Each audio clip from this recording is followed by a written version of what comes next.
retort. I'm not worried, I'll follow reward. You pop my head open like a gun. And pop his head open like a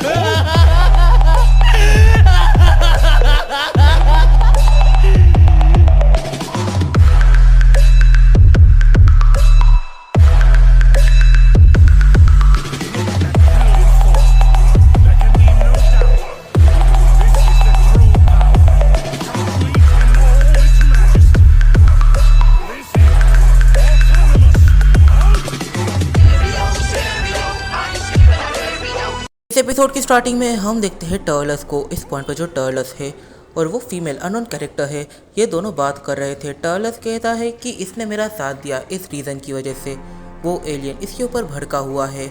और इस point पर वो जो female character है वो सवाल करती है कि आखिर उसने तुम्हारा साथ कैसे दिया।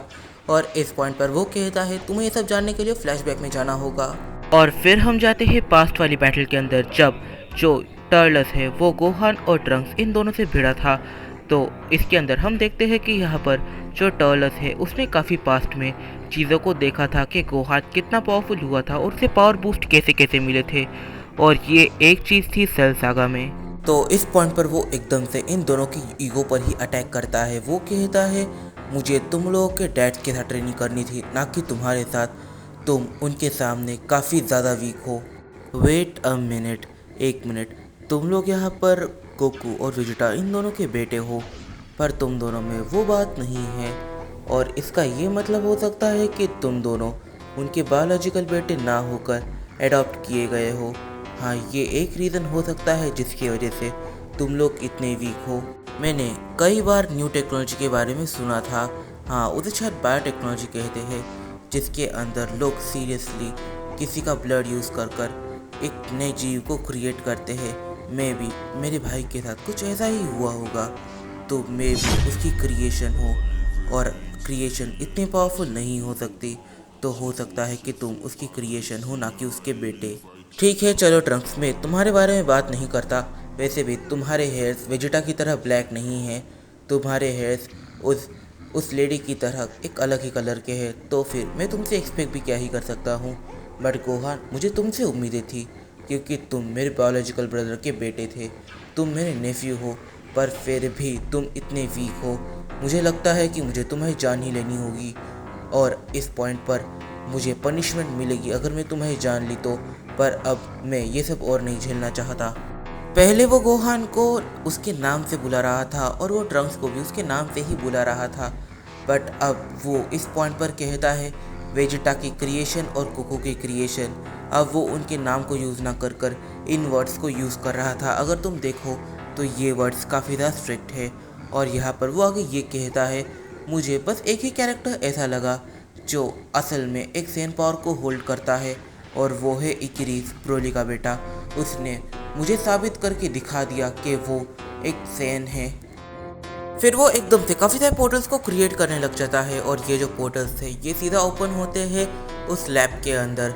और यहाँ पर जितने भी मॉडल्स थे वो उस पोर्टल से बाहर आते हैं, और काफ़ी सारे मॉडल्स पोर्टल के अंदर से ही चीज़ों को देख रहे थे। जो मॉडल बैटल नहीं कर सकते थे वो अंदर थे, और जो मॉडल बैटल कर सकते थे वो बाहर आ जाते हैं जब वो गोहान को देखते हैं। और यहाँ पर ये जो कैरेक्टर है वो गॉड ऑफ डिस्ट्रक्शन के लिए और एंजल्स के लिए भी रास्ता बना देता है, पर ये दोनों आने के लिए तैयार ही नहीं थे। और तभी ये जो कैरेक्टर है वो कहता है, मतलब टर्लस कहता है सारे मॉडल से, अगर तुम लोग मुझे एक सक्सेसफुल हिट मारने में कामयाब हो गए तो मैं तुम सभी को अपनी ट्रू आइडेंटिटी दिखाऊंगा और तुम्हारे सारे क्वेश्चंस के आंसर जल्दी कर दूंगा। इस पॉइंट पर जो जीरन है वो हर जगह पर देखता है और वो एकदम से अपनी डेमोनिक ट्रांसफॉर्मेशन में चले जाता है। इस पॉइंट पर जीरन यहाँ पर काफ़ी ज़्यादा गुस्सा था, क्योंकि जीरन टूर्नामेंट ऑफ पावर के अंदर अपनी डेमोनिक पावर्स को यूज़ कर रहा था, बट इविल गॉड्स के सामने वो काफ़ी ज़्यादा वीक लग रहा था, और इविल गॉड्स उसे जान से मार ही देते कि गोकू ने आकर उसे बचा लिया और उससे कहा कि अगर ये तुम्हारे कंट्रोल में है तो अभी इसे यूज़ करो, पर बाद में इसे कभी भी यूज़ मत करना, क्योंकि ये एक दिन तुम्हारे पूरी बॉडी पर टेक ओवर कर लेगी और तुम पूरी तरीके से वैनिश हो जाओगे। इस पॉइंट पर सारे ही मॉडल्स एकदम से टर्टल्स के ऊपर अटैक करना स्टार्ट कर दे है। जीरन की जो डेमोनिक पावर्स है वो अपने आप में एक अलग ही लेवल पर है, और ऊपर से सारे यूनिवर्सेस अब निपट रहे थे उस एक कैरेक्टर से, टर्टल्स से, और अब टर्टल्स उन सभी के साथ खेल रहा था।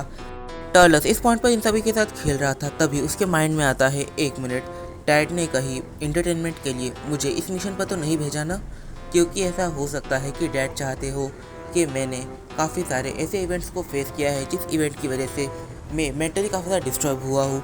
तो फिर उन्होंने एक ऐसा मिशन मुझे दिया है जिससे कि मैं इंटरटेन हो सकूँ। थैंक यू डैड मुझे इतना इंटरटेनमेंट देने के लिए।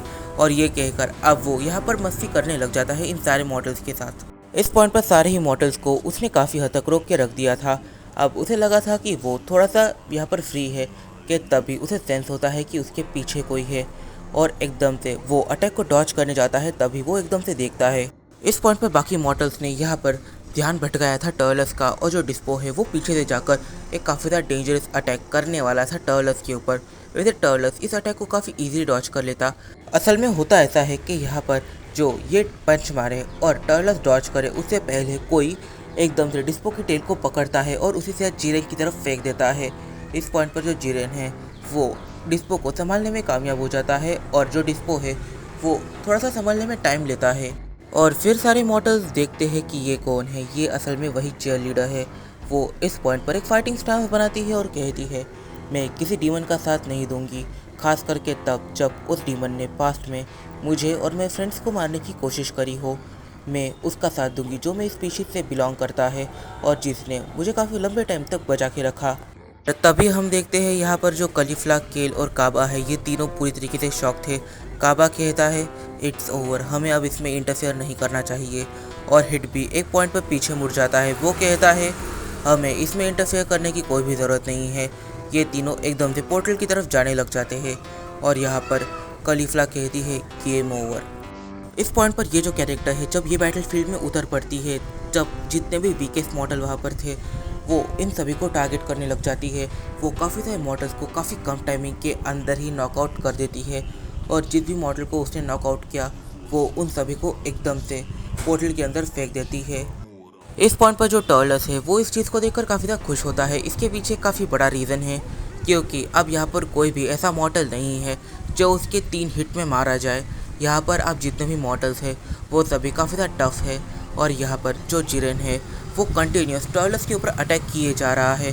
पर जो टर्टल्स है वो अपनी बॉडी को एकदम रिलैक्स किए हुए सारे अटैक्स को डॉज कर रहा है। पर यहाँ पर जिरेन का बैड लक है क्योंकि अब वो चीयर लीडर जिरेन के पीछे पड़ चुकी है। फिर सीन वापस एक बार आता है प्रेजेंट में। हम देखते हैं यहाँ पर टर्टल्स उस फीमेल अनोन कैरेक्टर से कहता है ये सब वैसे मेरी वजह से हुआ, मुझे सारे मॉडल से लड़ना था, मुझे थोड़ा सा इंटरटेनमेंट चाहिए था, इस वजह से मैंने पोर्टल्स को ओपन किया। और तब इसकी और डिस्बो की बात काफ़ी ज़्यादा बुरी हो गई। इस रीज़न की वजह से ये दोनों आपस में झगड़ पड़े। देखा जाए तो उसके पास फिजिकल स्ट्रेंथ ये ना के बराबर है। उसके पास जो चीज़ है वो ये है, उसके पास टेक्निक है। वो जानती है कि किस स्पीशीज़ को कहाँ पर हिट करने से क्या होगा। उसकी आंखों में जैसे स्कैनर लगा हुआ है और ये चीज़ मुझे उसकी तरफ अट्रैक्ट कर रही है।